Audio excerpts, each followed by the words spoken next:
함께 기도하겠습니다. 하나님 감사합니다. 하나님의 크신 뜻과 하나님의 비전을 가지고 세워진 WMU 채플에 와서 함께 하나님의 귀한 말씀을 나눌 수 있게 해주셔서 감사합니다. 온라인으로 나누지만 하나님 이 시간이 영과 진리로 예배하는 예배 시간 되게 하여 주시고 진리 대신 예수님의 말씀이 온전히 선포되어 줄 수 있도록 이 시간을 사용하여 주옵소서. 말씀의 주체 되시고 이 시간 말씀하여 주실 우리 주 예수 그리스도의 이름으로 기도 올리옵나이다. 아멘. 18세기 19세기 최고의 황제라고 한다면 우리는 나폴레옹 황제를 손꼽을 수 있을 것 같습니다. 정말 대단한 업적을 이룬 황제입니다. 이 황제의 명언들이 있는데요, 저희가 잘 아는 명언이 크게 두 가지 있는 것 같아요. 첫 번째는 내 사전에는 뭐가 없다? 그렇죠, 불가능은 없다 입니다. 두 번째는 나폴레옹 하면 나오는 그림이 있어요. 백마 타고 그 백마의 다리를 들고 칼을 들고 있는, 그때 외쳤던 명언입니다. 바로 나를 따르라. 엄청난 리더십과 엄청난 업적을 이룬 사람이기에 수많은 사람들이, 수많은 군병들이 나폴레옹을 따랐습니다. 정말 대단한 황제였습니다. 근데 이 시간 정말 질문하고 싶은 것이 있습니다. 그렇게 나폴레옹을 따랐던 수많은 사람들은 어떻게 되었을까요? 역사의 기록에 보면 뒤편에 나폴레옹은 폭군으로 기록되어 있습니다. 그 이유 중에 하나는 나폴레옹이 자신의 군병들을 엄청나게 혹독하게 다뤘다라는 기록이 있어요. 만약 이 군병들 안에 문란한 일들이 생기면 바로 처형에 이루어졌다고 합니다. 도둑질을 했어도, 심지어 싸웠을 때도. 그러니까 기강을 확실히 잡은 거죠. 그래서 무조건적으로 나폴레옹을 따를 수 있도록 만들어 놓은 겁니다. 그리고 1812년 나폴레옹이 그 큰 제국 러시아를 이제 제패하러 갑니다. 역사의 기록마다 좀 다르겠지만 46만 명이 함께 했다 그래요. 그런데 돌아올 때는 겨우 6만 명만 남았다고 합니다. 수많은 병사가 다쳤습니다. 근데 그 병사들을 다 두고 옵니다. 그렇게 나를 따르라 외쳐서 수많은 사람들이 그 리더십에 반해서 따랐는데, 그 수많은 사람들은 버려지고 자신의 욕망을 이루는 도구로 그냥 사용되고 죽음에 이르게 됩니다. 오늘 우리가 읽었던 본문에 따르면 우리 주 예수 그리스도께서 동일한 말씀을 하십니다. 바로 나를 따르라. 단어도 똑같습니다. 문장도 똑같습니다. 예수님을 따랐던 사람들은 어떻게 되었을까요? 저는 예수님을 따랐던 사람들은 시작도 과정도 끝도 다르다라고 생각합니다. 오늘 이 예수님의 부르심, 나를 따르라, 이 부르심이 어떤 의미가 우리에게 있는지, 그 의미를 크게 세 가지 정도로 말씀을 나누고자 합니다. 첫 번째는 이 부르심에는 영광스러운 지위가 있습니다. 여러분, 복음서를 이렇게 사복음서를 연구해 보면요, 거의 대부분이 예수님의 첫 번째 사역을 다 하나같이 뭐로 기록하고 있냐면, 예수님이 기적을 행하신 것도, 치유를 행하신 것도, 아니면 예수님이 뭐 십자가를 지신 것도 아니고요, 예수님의 첫 번째 사역은 다 제자를 부르는 사역으로 시작이 됩니다. 그리고 공생애가 세례를 받고 본격적으로 시작이 되지만 그 이후에 제자를 세우는 일로 첫 번째 사역이 시작되고요, 그 이후에 제자들과 함께 수많은 티칭, 프리칭, 힐링의 사역들을 하십니다. 그러니까 예수님에게 가장 중요한 사역은 다름 아닌 제자를 세우는, 제자를 부르는, 나를 따르라고 부르는 그 사역이, 우리를 부르는 그 사역이 제일 중요했다는 거예요. 그래서 21절에 보면 마가가 의도적으로 그렇게 기록합니다. 드디어 그들이라고 씁니다. they라고 써요. 이제 예수님이 그들과 함께 가르치심의 티칭 사역, 예수님의 3대 사역을 이제 드디어 시작합니다. 땅땅땅 우리에게 알려주고 있는 거예요. 여러분 생각해 보세요. 예수님께서 왜 예수님의 공생의 사역 중에 가장 첫 번째로 사람들을 부르셨을까요? 제자들을 부르셨을까요? 예수님이 이 정말 엄청난 사역을 이제 앞으로 3년 동안 하는데 예수님 혼자 다 감당할 수 없어서 부르셨을까요? 예수님이 이 땅에 내려오셔서 그 놀라운 구원의 사역, 십자가의 사역을 이루셔야 되는데 너무 힘드니까 예수님을 도와줄, 돕는 조력자들이 필요했기 때문에 예수님이 그들을 부르셨을까요? 여러분, 예수님은 참 인간이셨지만 참 하나님이셨어요. 예수님은 가장 완전한 분이시고요. 가장 완벽한 분이세요. 사실 그분은 우리의 도움 없이 그 십자가의 구속의 사역을 완성시킬 수 있으세요. 여러분 생각해 보세요. 예수님이 갈보리 언덕을 가실 때 제자들은 다 도망갑니다. 누구의 도움을 받아서 십자가를 지고 십자가에 올라가지 않습니다.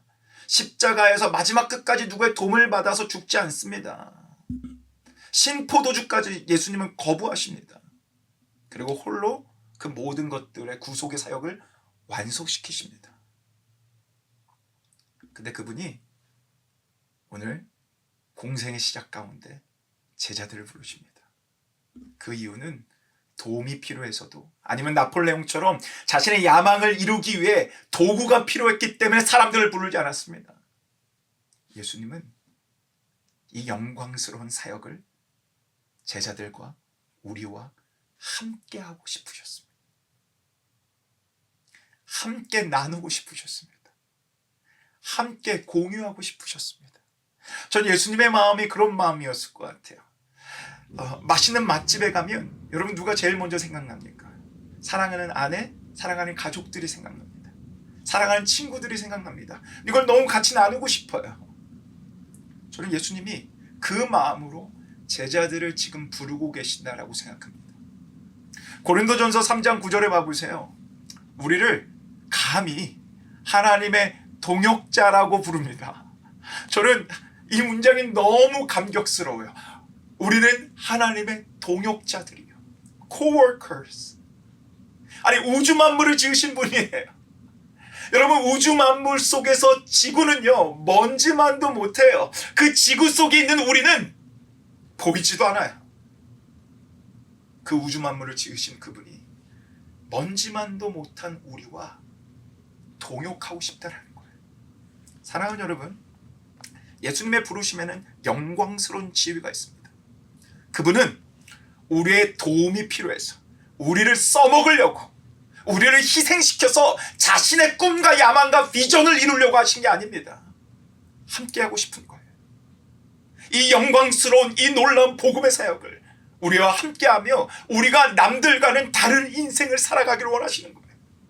누구보다 어느 누구도 살아갈 수 없는 진짜 참된 인생을 살아가기 위해서 오늘 이 시간 여러분과 저를 부르십니다.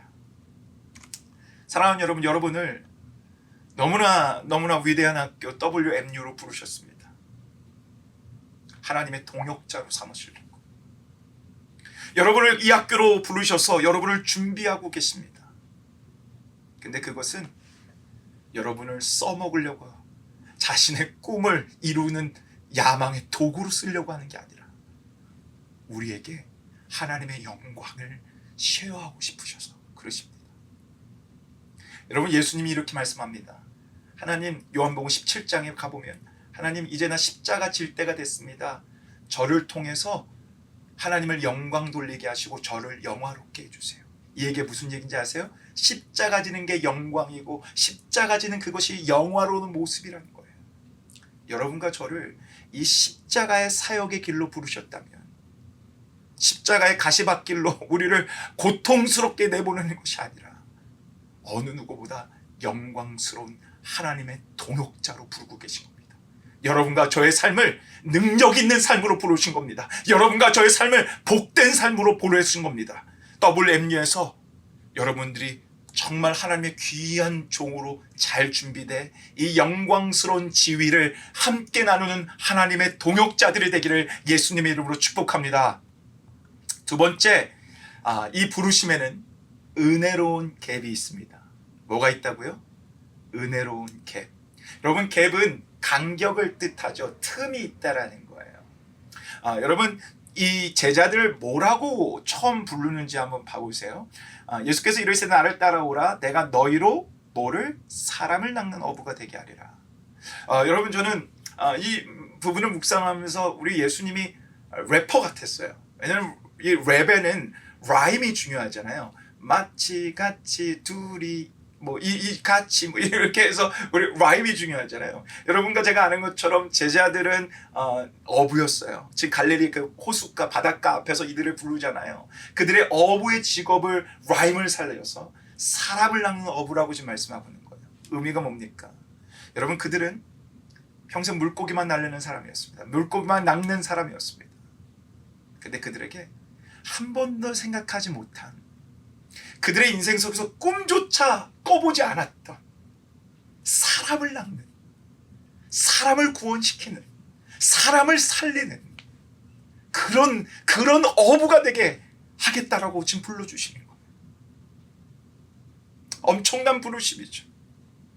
물고기가 아니라 이제는 사람을 살리는 사람으로 그들을 사용하겠다라는 거예요. 정말 은혜로운 부르심이에요. 이들을 하나님의 갑이 하나님의 동역자들로 부르고 있는 거예요. 근데 여러분 한번 생각해 보세요. 이들이 이런 부르심을 받기에 합당한 자들이었나요? 자, 오늘 본문에 19절에 보면 세베대의 아들 야고보와 그 형제 요한이 나옵니다. 그들도 오늘 부르는 거죠. 근데 이들의 이름이요 마가복음 10장에 가면 또 나옵니다. 이 마가복음 10장은 1장과 10장은 거의 2년에서 2년 반 정도의 세월이 흐른 뒤입니다. 자, 세베대의 아들 야고보와 요한을 오늘 부르십니다. 1장에서 10장에 가면 또 그들의 이름이 동일하게 나옵니다. 세베대의 아들 야고보와 요한. 자, 그들이 예수님께 간구합니다. 자, 우리가 원하는 바가 있어요. 예수님, 이것 좀 들어주세요. 그리고 여러분과 제가 아는 것처럼 그들의 요구는 다름 아닌 하나는 예수님의 우편에, 하나는 예수님의 좌편에 보좌관 삶아 달라는 거죠. 나중에 예수님이 한 자리 차지하면 우리 더 높은 자리 주세요. 권력욕, 자신의 정욕, 욕망, 그거를 요구합니다. 여러분 2년 반이에요. 예수님이 부르셔서 1장에 10장까지 2년 반을 같이 동고동락하며 예수님을 따랐어요. 이들은 욕망을 숨긴 채 따라요. 드디어 2년 반 후에 자신들의 욕망을 드러내요. 사람을 낚는 어부로 오늘 부르셨어요. 엄청난, 생각지도 못한 사람을 살리고 구원하는 그 자로 부르셨어요. 그런데 이들은 사실 그렇게 준비되어 있지 않습니다. 그런 자격을 갖고 있지 않습니다. 오늘 그렇게 대단한 제자들 중에 수장이라고 얘기하는 베드로를 부르셨어요. 여러분 베드로가 그럴 자격이 된 사람이었나요? 베드로는 욕심도 많아요. 성격도 불같아요. 갈대처럼 이랬다 저랬다 해요. 예수님이 돌아가시기 전날 밤 베드로는 예수님을 3번이나 부인하죠. 근데 우리가 잘 관가하는 게 있는데요. 그냥 부인하지 않았어요. 베드로는 예수님을 저주했어요. 자기가 살고자 예수님을 저주했어요. 여러분 이들이 사람을 살릴 만한 자들이기에 예수님이 부르셨을까요? 아니요. 이들은 아무것도 준비가 되어 있지 않았습니다. 이들에겐 자격이 없었어요. 여러분 갈릴리는 성경에 뭐라고 표시되어 있는지 아십니까? 가장 천한 곳 중에 천한 곳이요 라고 표현되어 있는 게 갈릴리예요. 나사렛이 갈릴리에 같이 있습니다. 바로 옆에 있습니다. 나사렛을 뭐라고 얘기합니까? 선한 것이 하나도 나올 수 없는 지역이라고 기록합니다.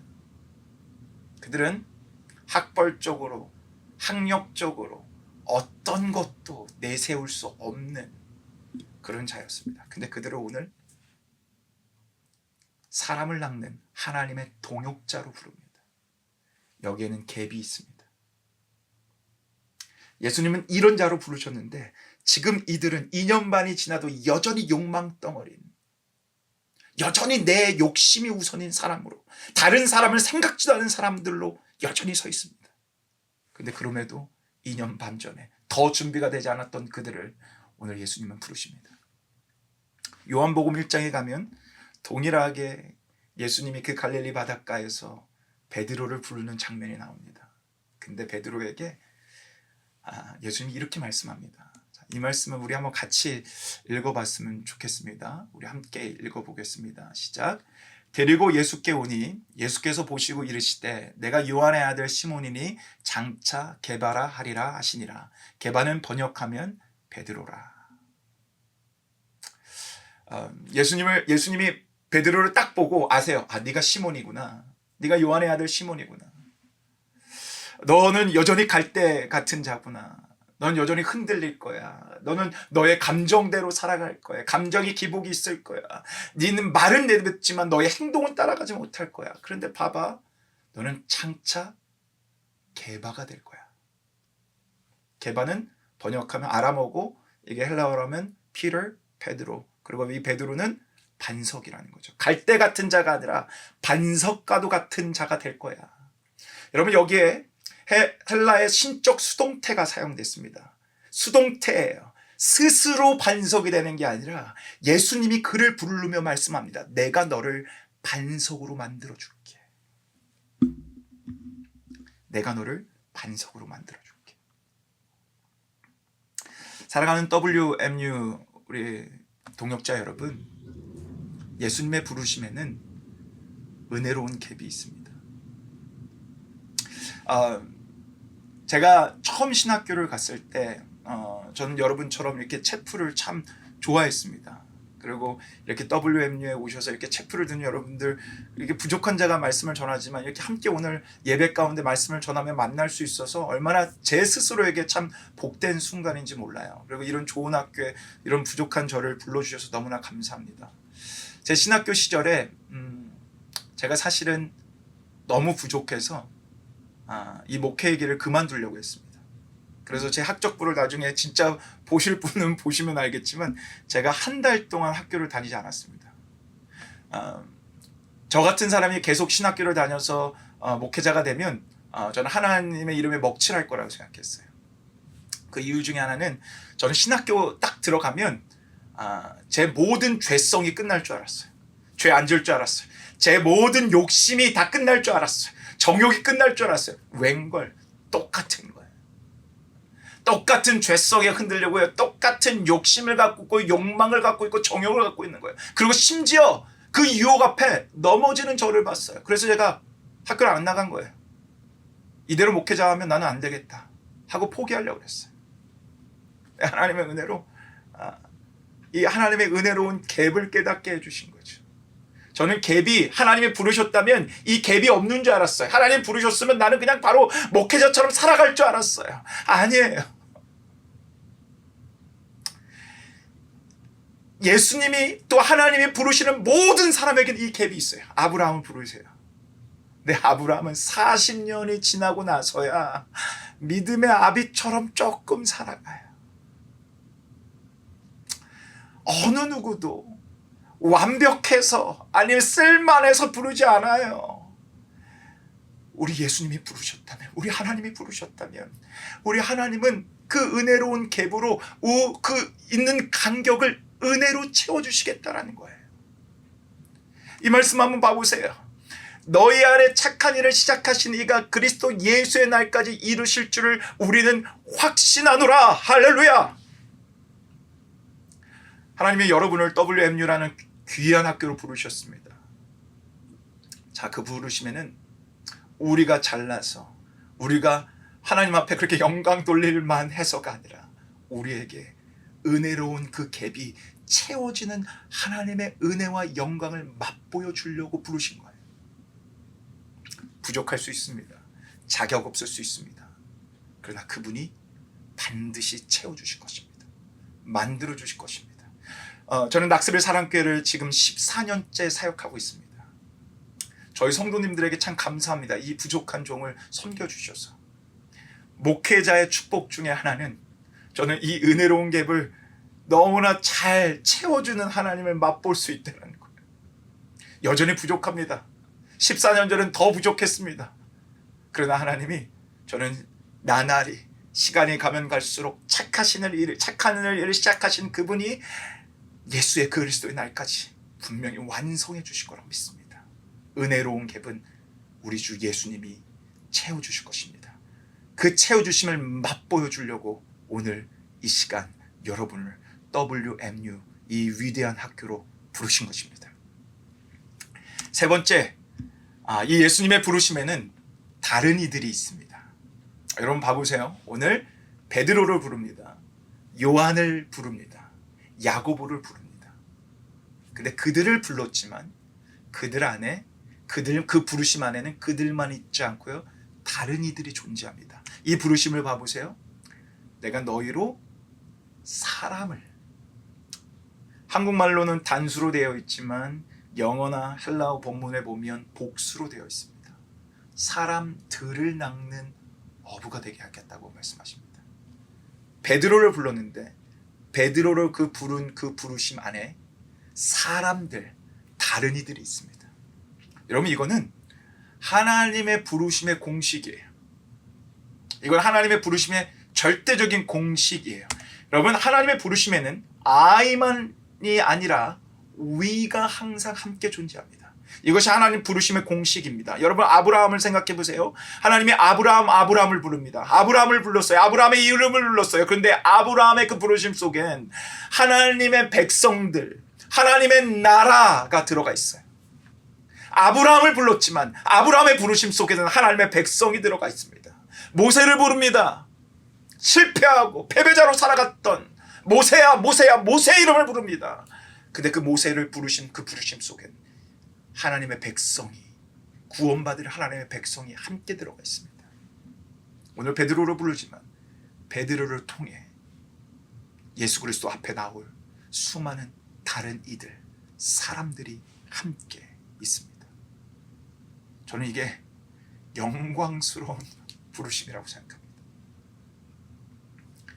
하나님이 여러분을 부르셨다면 여러분만 부른 게 아닙니다. 여러분을 통해 구원받을 수많은 자들을 함께 부르고 계십니다. 여러분을 WMU로 부르셨습니다. 너무 좋은 학교 같아요. 보니까 정말 하나님의 귀한 군사로, 일꾼으로 잘 양육되는 복된 학교 같아요. 잘 준비되어 가십시오. 축복합니다. 근데 그 부르심은 절대로 여러분만을 위한 부르심이 아닙니다. 여러분만 잘 먹고 잘 살게 하려고 한 게 아닙니다. 여러분을 통해 수많은 자들이 예비되어 있습니다. 여러분을 통해 예수 그리스도 앞으로 나올 수많은 자들이 예비되어 있습니다. 이것이 여러분의 부르심입니다. 그래서 이 부르심은 영광스럽습니다. 자, 보십시오. 예수님의 부르심에는 영광스러운 지위가 있습니다. 이 부르심 자체가 영광스럽습니다. 우리의 도움이 필요도 없는 그분이 우리를 동역자로 부르셨어요. 그런데 은혜로운 갭이 있죠. 갭이 있어요. 너무나 큰 간격이 있어요. 그러나 그 갭은 은혜로워요. 왜냐하면 그 갭을 우리 주님이 채워주시겠다라는 거예요. 그분이 우리를 하나님의 동역자처럼 빚어가 주시겠다라는 거예요. 우리의 자격이 아니에요. 우리의 잘남이 아니에요. 오직 예수 십자가의 공로로, 그분의 사랑으로, 그분의 은혜로 우리를 부르신 거예요. 이 부르심에 우리가 반응하여 따라간다면 다른 걸 다 떠나서 여러분과 저는 우리를 빚어주시는 이 은혜로운 갭을 맛보게 될 것입니다. 그리고 예수님이 여러분과 저를 부르셨다면 나만의 인생이 아닙니다. 우리의 인생을 위해 부르셨습니다. 기대가 됩니다. 저는 여러분들을 통해 예수 그리스도 앞으로 올 그 수많은 사람들이 기대가 됩니다. 여러분을 통해서 죽어가던 자들이 살아나게 될 그 놀라운 역사들이 기대됩니다. 오늘 예수님이 그 영광스러운 그 동역을 위해 오늘 여러분을 WMU로 부르셨습니다. 그리고 오늘 함께 예배하게 합니다. 오늘 이 시간 여러분의 부르심을 다시 한번 돌아보며 정말 주님의 일꾼답게, 주님의 제자답게 다시 한번 겸비되며 정말 하나님 앞에 그 영광스러운 지위로 정말 쓰임받으며 영광스러운 복된 인생을 살아가게 되는 여러분과 제가 되기를 예수 그리스도의 이름으로 간절히 축복합니다.